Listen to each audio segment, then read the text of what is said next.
ఆ సిఐ ఏ కారణం చూపించి మిమ్మల్ని లాకప్లో వేశాడు? ఆ బైక్ నెంబర్ చూపించి. చాలు కదా, అది మీ బండి నంబర్. ఆ సిఐ గారు గుర్తు పెట్టుకున్నారు.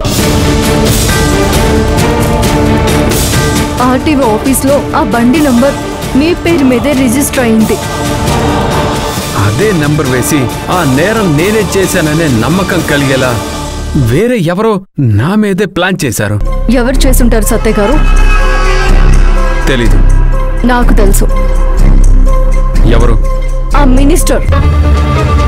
మినిస్టర్ నేను ఒక్కటే అయితే ఆయన ఎందుకు నా మీద ఇలాంటి కుట్ర ప్లాన్ చేస్తారు? అతను పొలిటికల్ లీడర్ కాబట్టి. చూడండి కిరణ్మయ్య గారు, మంజు ఎలా మాట్లాడుతుందో. అవును సత్య, ఆ మినిస్టర్ ఒకవేళ ఏదో రాజకీయ ఎత్తుగడ వేసి వచ్చేది ఎలక్షన్స్ టైం కాబట్టి ఆ సిఐ దృష్టిని తన మీద నుంచి పక్కకు తిప్పేలా చెయ్యాలంటే అదే లెవెల్లో ఉన్న నిన్ను బలి చేయాలనుకోవచ్చు. ఈ రోజుల్లో ఎన్ని ఇన్సిడెంట్స్ చూడడం లేదు. ఎవరినైతే ఎక్కువగా నమ్ముతున్నారో అలా నమ్మిన వాళ్ళ చేతుల్లోనే ప్రాణాలు పోగొట్టుకోవడం లేదా? నువ్వంటున్నావే నా బైక్ నంబర్ వేసి నన్నే ఎందుకు అరెస్ట్ చేస్తారు అని. కారణం నేను చెప్తాను. మేడం, మినిస్టర్ని నువ్వు నమ్మినంత గొప్పగా ఇంకెవరూ నమ్మలేదు. నమ్మిన వాళ్ళని వెన్నుపోటు పొడవడం, నమ్మిన వాళ్ళని నట్టేట ముంచటం రాజకీయ నాయకులకు వెన్నతో పెట్టిన విద్య. అందుకే మినిస్టర్ నిన్ను బలిపశువం చేసుండొచ్చు. సత్య గారు ఇంకా నిజం తెలుసుకోలేకపోతున్నారు మేడం. ఇకనైనా కళ్ళు తెరిపిస్తే మంచిది. చూడు సత్య, ఇది ఆలోచిస్తే చాలా పెద్ద కేసు, ఆలోచించకపోతే చిన్న కేసు.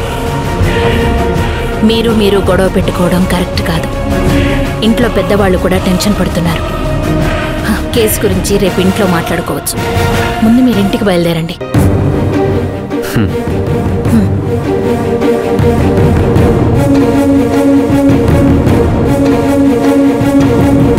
మంజు సత్యల జీవితం కొలిక్కొచ్చింది అనుకునే టైంలో ఈ సిఐ మినిస్టర్ రూపంలో మళ్ళా సమస్య ఎదురైంది.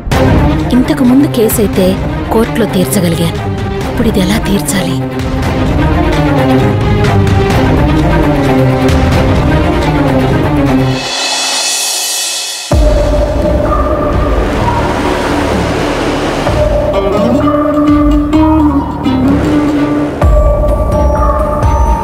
అయినా మీరు ఎవరికి బెయిల్ ఇస్తున్నారో తెలుసా? డ్యూటీలో ఉన్న సర్కిల్ ఇన్స్పెక్టర్ మీద మర్డర్ అటెంప్ట్ చేశాడు. వాడికా మీరు బెయిల్ ఇచ్చేది? మర్డర్ అటెంప్ట్ చేశాడా లేదా అనేది కోర్టు చూసుకుంటుంది. కిరణ్మయి, నువ్వు నాకు ఎదురుపడ్డావు. నాతో డి అంటే డి అంటున్నావు. నాతోనే ఛాలెంజ్ చేసి నా ఎనిమికి బెయిల్ ఇప్పించావు కదూ, చూస్తా.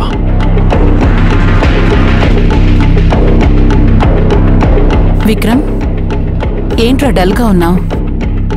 ఏం లేదమ్మా, కాస్త తలనొప్పిగా ఉంది. ఈ ఊరే తలనొప్పిలా ఉన్నట్టుందిరా.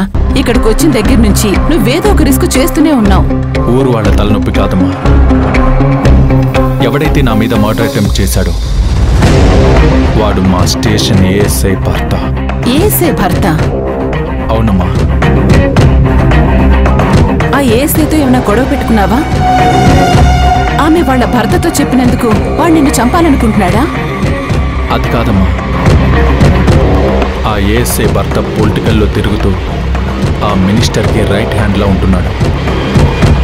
నన్ను చంపించమని వాణ్ణి ఆ మినిస్టరే పంపాడనుకుంటున్నాను. దొరికిన వాణ్ణి మాత్రం విడిచిపెట్టకు నాన్న. అలాంటి వాళ్ళు ఎంతకైనా తెగిస్తారు. వాడు ఆల్రెడీ బెయిల్ మీద బయటకు వచ్చేశాడు. అలాంటి నీచుడికి ఎవర్రా బెయిల్ ఇచ్చింది? కిరణ్మయి.